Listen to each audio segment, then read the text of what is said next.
한국교회의 경우 1884년 인천항에 도착한 언더우드 아벤젤로 두 선교사는 가르치는 일을 먼저 시작했습니다. 1887년 봄, 아벤젤로 선교사는 당시 배재학생 한 사람과 관리인과 함께 자기 집에서 성경 공부를 시작했습니다. 1888년에는 이화학당에서 처음으로 주일학교를 시작을 했고 12명의 처녀와 3명의 부인이 성경 공부를 시작했습니다. 이렇게 시작된 한국교회의 교육선교사는 도시마다 기독교 학교를 세웠습니다. 남쪽으로 내려가면 목포 정명학교, 광주 수피아 학교, 순천 매산학교, 전주 신흥학교, 기전학교, 대구 계명 신명학교, 대전 한남대학, 평양 숭실, 서울 연세, 이화대학 등 사립학교의 90%가 기독교 학교들이었습니다. 이런 기독교 학교들은 교육을 통해 예수 그리스도를 가르치기 위해서 세웠습니다. 그런데 만일 기독교 학교가 정체성을 잃어버리고 일반 대학 뒤따라가는데 정신이 없다고 하면, 그리고 행정당국은 기독교 학교가 정체성을 버리고 세속 학교가 되도록 종용한다면 기독교 학교에서 기독교를 가르칠 수 없고 성경을 가르칠 수 없게 된다면 기독교 학교가 아닙니다. 지금 우리나라의 교육은 인성교육과 인격교육의 공황기를 겪고 있습니다.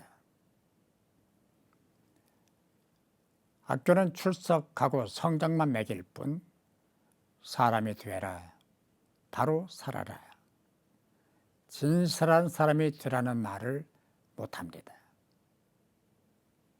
실력은 학원에서 쌓고 정보는 컴퓨터에서 얻습니다. 요즘 젊은 사람들은 책을 읽지 않습니다.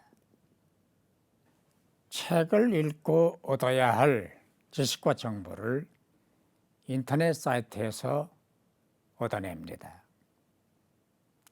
그래서 책을 읽지 않습니다. 그러다 보니까 정보에는 밝지만 생각하거나 느끼거나 감동을 받는 일이 없습니다. 인성이 메마르고 인격이 거칠어졌습니다. 존경받던 스승상은 돈 받고 지식과 정보를 제공하는 사이트 구실로 전락했습니다. 그래서 요즘 젊은이들은 똑똑하고 잘나 보이는데 인간성이 없습니다. 하루 종일 기계와 대화하고 기계를 들여다보고 살기 때문에 그렇습니다. 로마가 300년 동안 황제마다 경쟁하듯 기독교를 박해했습니다. 그러나 기독교는 없어지지 않았습니다. 일본이 36년 동안 한국교회를 박해했습니다. 교회 종까지 뛰다가 무기를 만들었고 제암제교회는 불을 질렀고 성경 찬송은 까맣게 먹칠을 했습니다. 그러나 한국교회는 더 강한 교회가 됐습니다.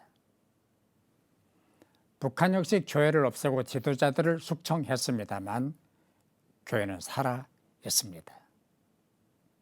진리, 생명, 영생을 전하기 때문입니다. 그러나 전하지 않는 교회는 스스로 문을 닫고 맙니다. 우리보다 복음을 먼저 받아들인 유럽 교회들은 교만에 빠져 전하는 일을 소홀히 했습니다. 그 결과 문을 닫아가고 있습니다. 문은 교회만 닫히는 것이 아닙니다. 국가도 문을 닫을 수 있고 기업도 회사도 문을 닫을 수 있습니다. 학교도 병원도 가게도 문을 닫을 수 있습니다. 주님이 열면 열리고 닫으면 닫힙니다. 주님이 닫는데 내 힘으로 열 수 없습니다. 주님이 활짝 여시는데 누구도 막을 수가 없습니다. 닫을 수도 없습니다. 가르치고 전하는 일을 게을리하지 마십시다. 절대로 소홀히 하지 마십시다.